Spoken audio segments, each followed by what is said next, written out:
Thanks, Hugh, for inviting me to share this discussion with Kevin, with you and the school and students.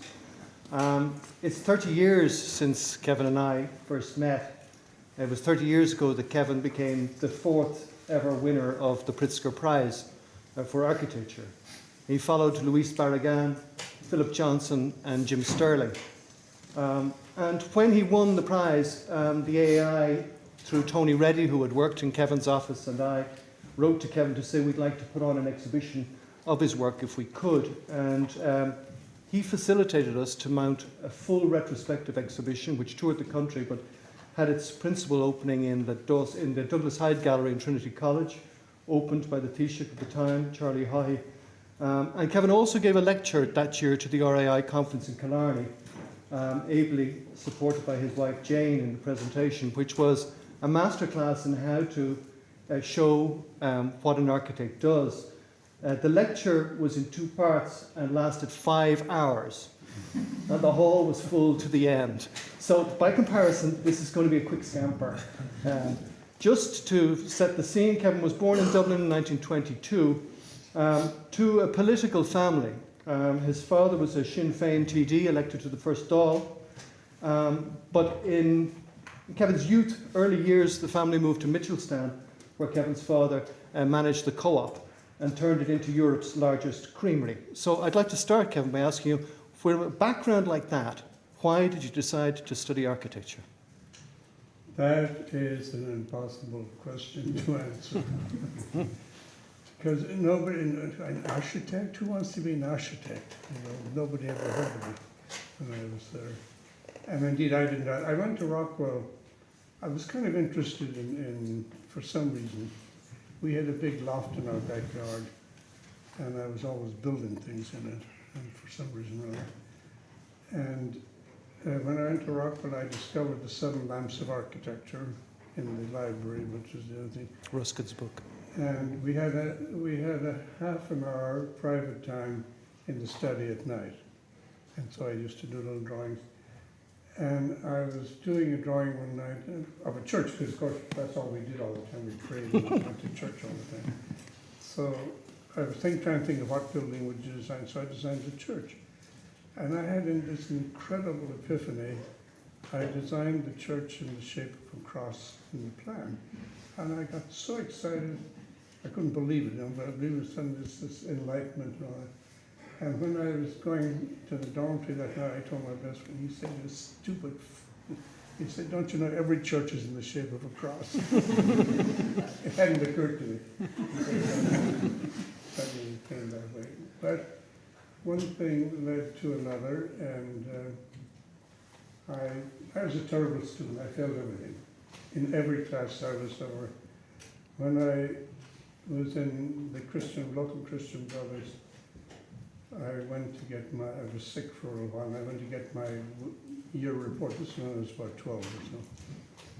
And the Christian brother came out and he gave me this thing, and I looked at the list as I was walking on, and they had the honor students, and I wasn't on that.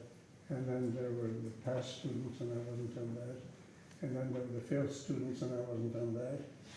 And then there was the local sort of village idiot. This was a poor guy who was about 20 years old, and walked around pulling a little wooden toy train behind everywhere. And so that's Patsy Noonan, and then there was Kevin Roche. I didn't even qualify to fail. But you made it to UCD.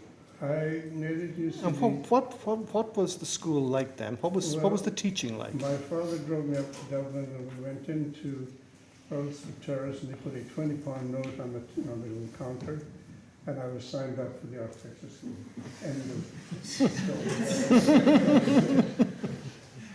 And the architecture school then was very small. There were only 11 other students in the year I joined it. And it was in an old building that had been built for one of the Queen's visits to Dublin in the 19th century, I guess. And there were plaster casts of various monuments around the world, but the center of the whole thing was filled with sand, because they were filling sandbags because the war was just beginning and all that thing. So we had sand grit everywhere, drawing, and there'd be little layers of sand on your drawing as you're going through. And it was Rudolf Maximilian Butler was the professor. I told the story earlier, but when we went in, we were brought down to his office, which was in the basement, and we were all waiting for the message. You know, the professor was writing the message. And he said, "There are no plums in architecture." That was the end of the message. So that wasn't a very good send-off. But we spent our first year learning all the details of Greek Revival architecture, because that's really what he was interested in. And Ireland He was the designer of Earlsford Terrace, wasn't he? designed Where the Earlsford school Terrace, was. Yeah. And it was, of course, Ireland was totally isolated during the war, and we had no books in the library. Nobody had heard of Le Corbusier or anybody like that. You know, there was no communication. And in the second year, things began to change a little bit, and in the third year, we were finally beginning to realize there was something called modern architecture. And the only reason we knew a little bit about it because a couple of the students had been in France before the war, and so they knew. But there was absolutely nothing in the library, nothing you could love, you couldn't look up anything up. And so it was all kind of invention. Gradually, we began to realize what was going on. And by the time we graduated, we had some peripheral, very vague knowledge of modern movement, which wasn't that old at that point in time, maybe 20 years or so. And we all graduated pretty innocent, I think, of what was going on in the But rest of the world. you were a pretty talented group. I mean, in the year before you, there was Pat Scott. In your year, there was Robin Walker. And then there was a maverick, Dan O'Herlihy. And Danny O'Herlihy was in Whose father, UCD, whose son is Lurkin O'Herlihy, is Yeah. a well-known architect in Los Oh, Angeles yes, now. Yes, I know, yes. And Danny was also had little bit parts in the Abbey while he was at school. He was playing that. And did I understand he entertained the class and you did his work for him? Or is that a myth? That may be part of the lore, but I don't remember.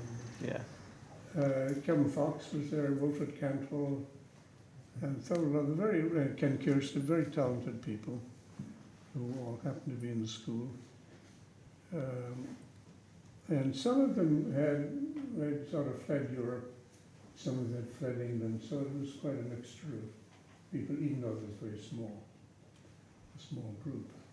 And while you say that there wasn't, certainly in your early years, much knowledge of international work, your own thesis was for a president's residence, Yes. which I think today we'd call the Taoiseach's house.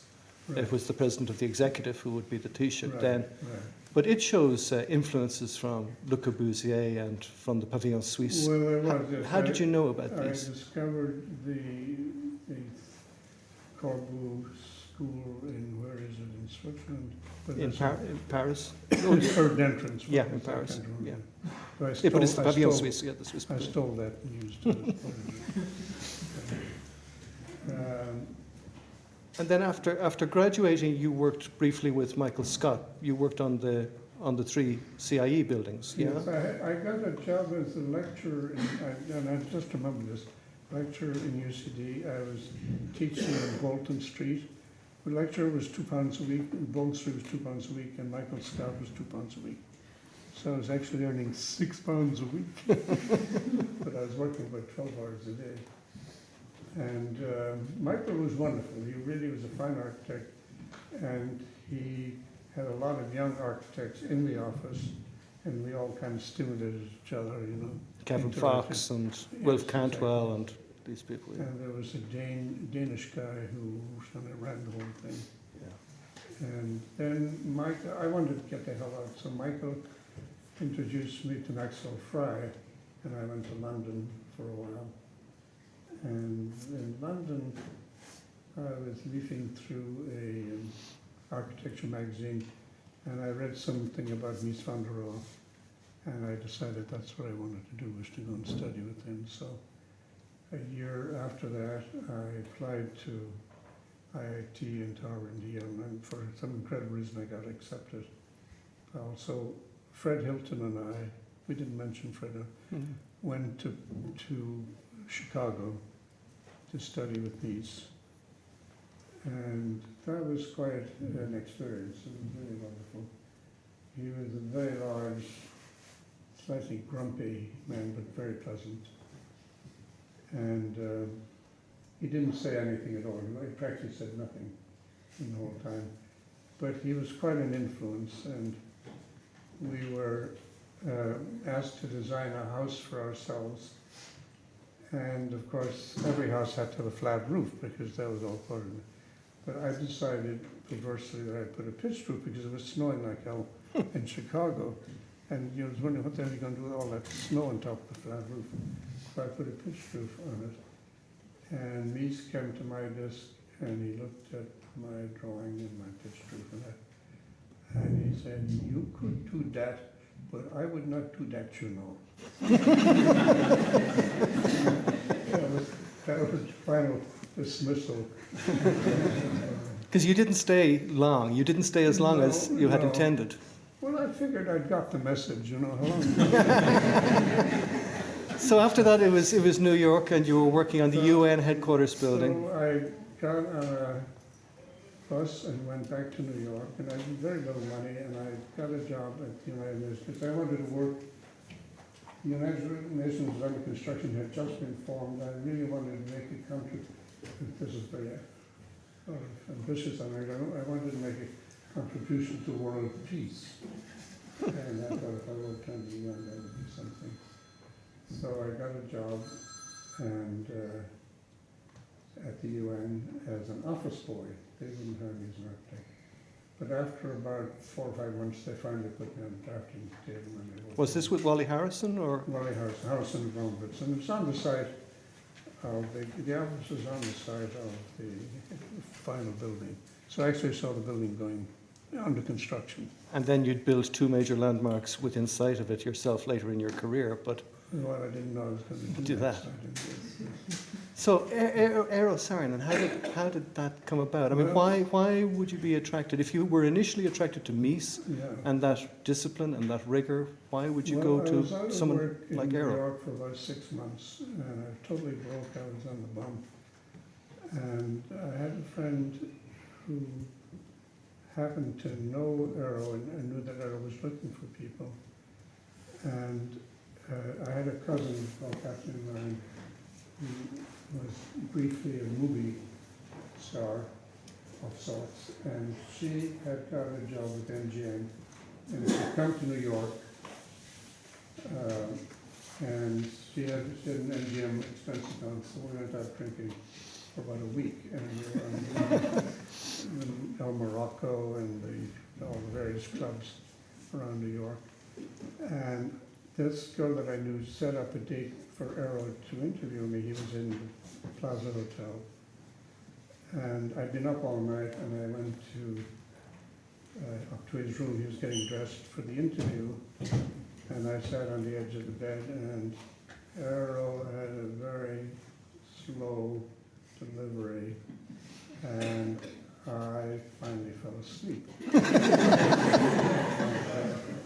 I wake up and he'd be going on like I'm going to wake up now. And I didn't really want to go with her because I'd seen his father's working at Cranbrook and I didn't particularly like him.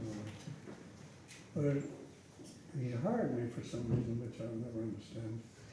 But he did hire me, and I got my last few dollars. I got a train out to Birmingham, Michigan, where his office was, out to actually Detroit. And then got a bus up to Birmingham, Michigan, and started work without having been to bed at all. And that night somebody led me to a boarding house. There was a Mrs. Looney on Purdy Street, and she had a room for $1 a night. And so that's what I was there for about 6 or 7 years. Now, when you went, Aero had just won the commission for General Motors, for GM Tech, which was the biggest project in the world in the 1950s. It was $100 million at that point. In the 1950s. And he had an office, you were about, what, 10 people when you came in? Yes, and it got to be 105 or so. Yeah, and Actually, other people who were there in your time were Cesar Pelli, Oh, he came later. later Robert Venturi. They all came later. They all came later, so you were in on the ground So I floor. was in on the ground floor. So what was your job with Aero? Because, I mean, you were Well, chief design assistant, I think, within a few years. After a while, but the first job I had was to do a rendering for Brandeis University, and I couldn't do a rendering, so I scribbled all over the drawing. And Errol didn't see it, and he got on the train and went to Brandeis to make the presentation. He discovered this thing I had done, and when he came back, he said, "Fire that guy." So I was fired, but he took me back again. And so then we got to know each other, and we established a very good relationship. I did a lot of the detailing at General Motors, and he was very good. He let And you- how did it work? I mean, did Aero make sketches and pass them down the He office, did, or he did, and then we could come back with alternatives, and he would come back. That was a good relationship. He was absolutely wonderful. He was a brilliant, brilliant architect, and he was a very strong sculptor, and he could draw beautifully with everything. But you have said somewhere that you spent almost 24 hours a day with Oh, yes. Aero. It wasn't like a normal No, we'd start at relationship. 8 Can you o'clock, talk a bit about that? And then Errol would come in at 10 o'clock in the morning, and he liked to work till midnight. And he worked every day, and I remember one day he was complaining because there weren't enough people in the office. And I said, "Well, you know, it's New Year's Day." And he had no idea. He was absolutely focused tremendously, as if he knew he'd only have 11 years to live. to do it all. Yeah. But you say while he was focused, I mean, he could lose the big picture a bit, yeah? I mean, you used an expression once to me about if you put Aero in a field or something. Oh, yeah. I always thought if you put him in the field to plough the field, he'd dig a hole. Because he had that sort of intense And focus. your job was to So I keep... tried to keep the old plough going. And I would keep, bring him focused in on various projects, because there were a lot of things going on. But then, I mean, working in Detroit must have been extraordinary. I mean, it's where the slogan was, where today meets tomorrow, where the ideas of the arsenal of democracy were kind of being worked out. And Cranbrook had a big influence on the art field in Detroit. And Charles and Ray Eames had been Cranbrook, and there were a lot of similar, George Nelson and that who had been there. So it was a very lively, from a design point of view, it was a very, very lively place to be. And the interesting thing, there was no catalogue of parts. In other words, if you wanted a door handle, you had to design the door handle. Anything, you couldn't just go to the catalogue and buy it. You had to actually design everything, every detail. And that was kind of a great experience. But the only thing you get from a catalogue was toilet fixtures. The rest of it was But then your client was the automobile industry, the automobile and you learnt a lot from that and brought several innovations into architecture for the first time in your practice through GM Tech. I mean, neoprene gaskets never existed in architecture before. John Dinklow was very, very technologically focused, and the idea of glazing. The cars were glazed with neoprene, and so he decided, why couldn't you glaze a building in that same way? And so that was really the first time that was ever used. The 5-foot module was developed. You may think that seems incredible now that you have to develop something like a module, but it's true. And in the idea of high-rise office buildings laid out on the basis of a 5-foot module throughout the whole building, you can move it. The movable partition was developed, and all of these things, the metal partition. Before that, it was just all sheetrock. So a lot of things were developed then. And you also did full-scale mock-ups, which I think hadn't been done before. And I think there's an amazing photograph of a staircase outside your office, I think, which is part of the St. Louis Arch. Yes. which is like a full scale of part of the. Yes, we did. I encouraged the idea of the models because that Arrow had a sculptor's mind, and it was easier for him to see things when they were rendered in 3 dimensions. And it was then easier for everybody to understand when should a big model, and everybody could focus on it. People fumbling through working drawings, you know, with architects don't seem to realize that the rest of the world can't read drawings. and you know, they draw quarter circles all over the place, which is door swings. And somebody's looking at their house and they see all these quarter circles. They have no idea what is it. They have no idea what that is. So we managed with the model to be able to communicate. And then with John and his interest in technology, I mean, there are a couple of other innovations I just want to mention. I mean, Corten steel used in architecture for the first time. We were drinking with Kevin Fox one night, and I got this idea, why the hell wouldn't you build buildings that would just rust and fall down after a few years, so there'd be more buildings to do. And so I was kidding with John, I told him that, and he got the idea of, you know, you could use a rusted steel, and he went down to Pittsburgh, play steel, and as it turned out, they had just developed the Corten, which they were developing for high-rise wire structures for holding up transmissions. Yeah. So John got into it, he got them interested, and they went to Pittsburgh Steel, and they ran the things as I-beams and WFs and all that stuff. So he really started the whole business in, you know, Corten. And at IBM, reflective glazing? And the reflective glazing was something, and I hate to say this, but I proposed that too. And that was the idea of the mirror. And why couldn't you we were going to do a building for Allison Jet. It never happened. And we showed it as reflect. But then gradually John got interested and developed the glass to be, you know, energy efficient and all of that.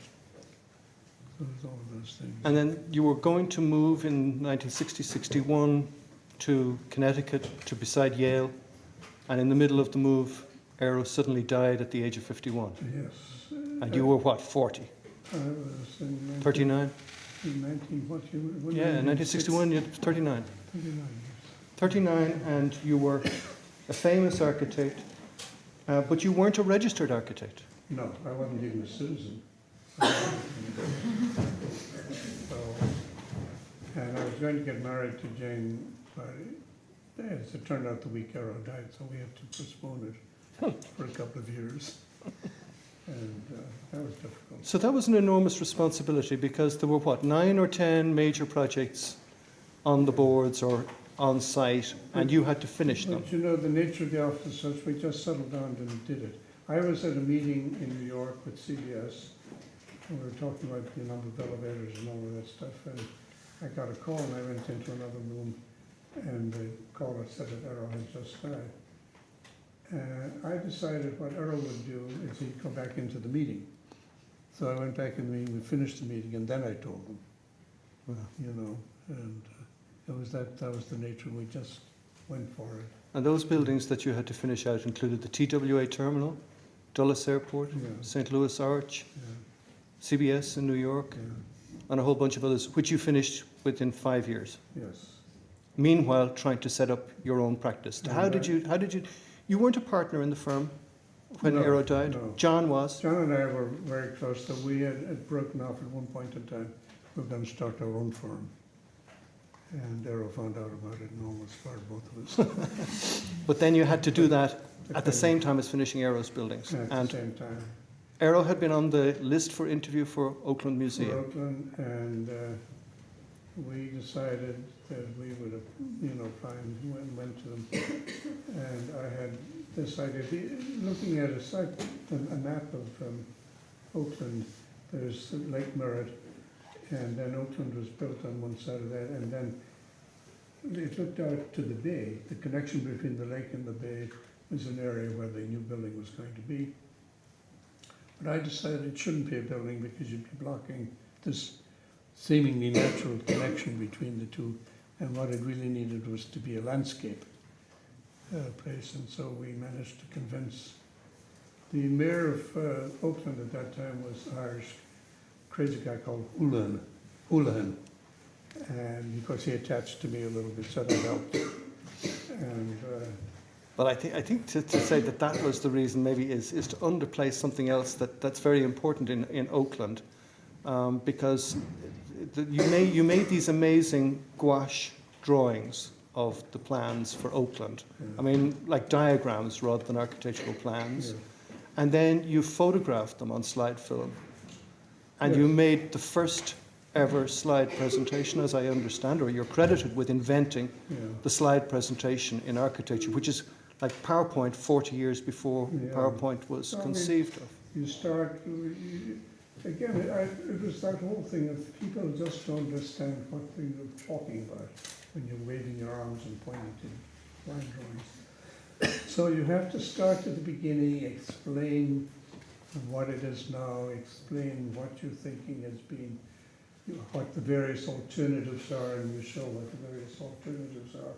And then you gradually narrow it down until you reach the point where it seems that this is inevitable. It has to be your design. This is the only thing that could possibly happen is what you're designing. But that's where you want to end up. You know, that you just can't wave your hands and Can I talk just about that a little bit, about persuading clients and handling of information and that sort of your research-based methods of design, which come out of systems analysis, which started in the military. And I know that Aero, during the Second World War, was in the OSS, the Office of Strategic Services, which was the forerunner of the CIA, and that he was head of the Visual Communications Department of OSS, and that he designed the White House War Room. And how much, I mean, were you guys, even in the 50s, were you in on this way of thinking before anybody else? I can say, but I think we may have been very well. We may have been. I didn't know anybody else that was doing it. Because the traditional way is you get a job and you come back with a design, and the owner says, "Okay, let's go," and that was it. Nowadays, you don't get the job. You keep looking around for the job, finally. Then they say, would you mind doing a number of schemes? They don't say for free, but that's what they mean. And then they have 10 architects each designing 4 or 5 schemes for something. And then they put together a commission of people. They look and they decide to do this. And then you get hired. And then you start to design, and they say, well, no, we're not going to pay you until we have an approved design. In other words, by this time you're out of pocket by more money than you have. And so finally you get the design, and they say, okay, that looks pretty good. And then you go to city planning, then you go to the community board, then you go to all the oddballs who are saying this, you can't build there, you can't build there, you can't do anything. And finally, it all gets resolved. But it's been twisted a little bit. And so then you try to get twisted back into shape again, and then you get going, and then you go through the whole process of doing the documents, and the contractors and subcontractors and the bidding, and then you get into the construction, and the contractor do this, and then the thing starts to leak, and then something blows off, and then something else falls down, and then the door swings don't work. But the presentation certainly worked. The 2 other projects that were kind of fundamental around that time were Ford Foundation. I'm wondering how you came up with the concept of an office building with a garden embedded in it. And was it, were you making a deliberate strike back against the Seagram building, which had established the plaza, and you were re-establishing the street line? No. I never liked the idea. There was a thing that happened in zoning in New York where that if you created an open plaza, then you could add more space to the building that you were building. And Seagram's, of course, did that, but they didn't add the additional space, and they created this big plaza. But plazas are big empty spaces. Nobody fills them in the plazas in New York. And Aero did not do that at CBS. He put the building in the center of the plaza, and we got into a big argument about that. But what I was interested in at the was the need in the human mind to connect with nature.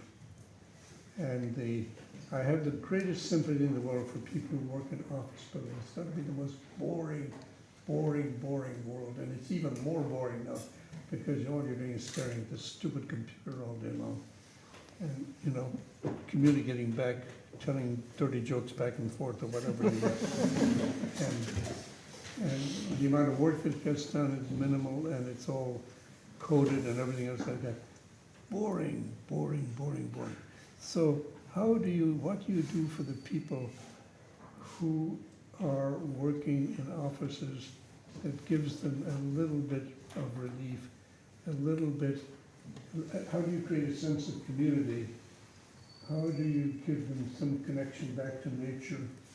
How do you make their lives just a little bit better than it is in typical high-rise building? Those people who work in high-rises are condemned to hell. It's a hell up in the air, you know. Just, who wants to live like that? You got a few years to live. You want to sit at a stupid desk all day long and, you know, complain about what they're paying you, complaining about things too close to us.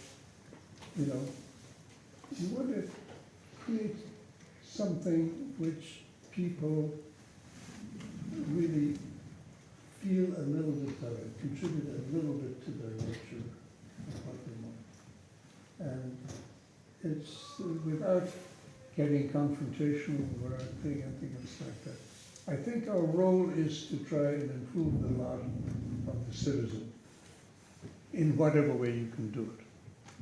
And one of the ways you can do it is bring in a few trees, and a few fountains, and a little bit of relaxation, and some relief from pressure of working, your boss on your back and all that stuff. You've been very good to Yale University, your neighbour. When you won the Pritzker Prize, you donated the prize money to establish a chair of architecture in Aero's name. Yes. You donated Aero's archives and later your own archives to Yale. But you've never taught, as far as I know. Why did you not teach after Dublin? Well, I never had any time to do that. It takes time to do it. It takes time. And I hope you don't mind me asking, but how do you feel about being a member of what Izzy Metzstein called the Rubble Club? Architects who've had their buildings demolished in their own lifetime. And I'm thinking in particular of the New Haven Coliseum. Yes. How did you feel when that was demolished in the last few I years? wish they demolished it instead. They blew it up, which is even worse. But that was an interesting political situation. The mayor of New Haven, who was also Irish origin, which didn't hurt, got me very ambitious to create a new Haven and to bring a center of conventions and all that sort of thing. You met him on a plane? I met him on a plane, and we had established good relationships. I did several buildings for them. And he started this idea of the convention center, and then we did that, we developed it. And then he retired, and before the building was finished, and the building was something like, was projected to be 10 million, or perhaps 11 million dollars, and it came in at $12 million. And the succeeding mayor didn't like Mayor Lee, and the board didn't like him because they thought he was too aggressive, he'd done too much noise. So there was no support for it. And after a while, they just dropped the whole. So they didn't create the management for it. They didn't. So it was in trouble from early on. It was right from the beginning. It was in trouble. It never really. They had. To find out about it, you should check out the issue of Perspecta called Monster, published about 2-3 years ago, which has a lot about the Colosseum, including photographs of its destruction, and an interview with Kevin. But I'm under pressure, Kevin, to wrap this up. We have barely touched, as I said, 45 minutes was going to be a bit of a scamper through I this. realize I'm talking too much. But I want to kind of end really by echoing what Bob Stern said recently about you in Washington at the Building Center, when he said that you carved out your own territory in modern architecture, in the third generation of modern architecture. And the areas to which you made unique and original contributions, which are shared by all architects today, have to do in the field of building typologies. We've got Oakland and we've got Ford Foundation. The Federal Bank in New York, which wasn't built, was a skyscraper on stilts with a plaza below it. New Haven Coliseum was a sports stadium with a car park over it. You developed the ground scraper, really, at Union Carbide, and I wish we could have talked more about that, which pre-heralded developments in Silicon Valley. There's technology and all the new materials that you brought into architecture. There's your design methodology, which involved interviewing hundreds of workers, for example, at Union Carbide before the design process began. There's your concern for the environment, both in real terms and in symbolic terms from the very beginning of your independent career, and presentation techniques. And on top of it all, you are the only architect that I know who has been able to complete his master's work to the satisfaction of the entire architectural community and world, and then carve out an equally brilliant individual career. You're an honour to the School of Architecture and to UCD, Kevin. And I'd like to finish just, you said that at the start, you'll have a word then before we finish. You said at the start that you went to the UN out of a sense of idealism, that you wanted to do something for world peace. And I noticed that the last line, I remember the last line of your Pritzker Prize acceptance address in 1982 was, and this is coming after the Cold War and all of that, to say, to build well is an act of peace. So before everyone thanks you, Kevin, you want to have the last word as usual. I just have one quick story. When I was in my third year at UCD, we were asked to design a house, and I designed a house which had in the shape of a cross, and in the center I put a spiral stairs, and I really got focused. I'd never seen a spiral stairs like that, and it was all standard wire and things like that, and I worked it out very carefully and all that, and I was so proud of it. And Matty McDermott, who was the instructor, taught me too in the 1970s. Yeah, came along, and I was sure he was going to love it. And he looked at her, and then he said, sure, you'd never get a coffin down those stairs.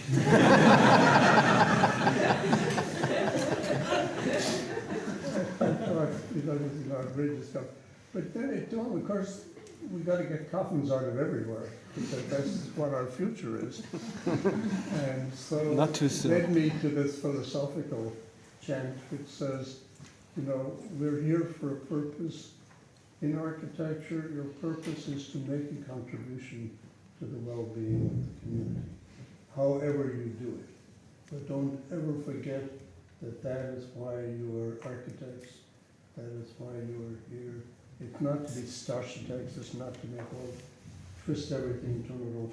You can do that too, but you have to make a contribution to the well-being of the community, because otherwise you have left nothing behind.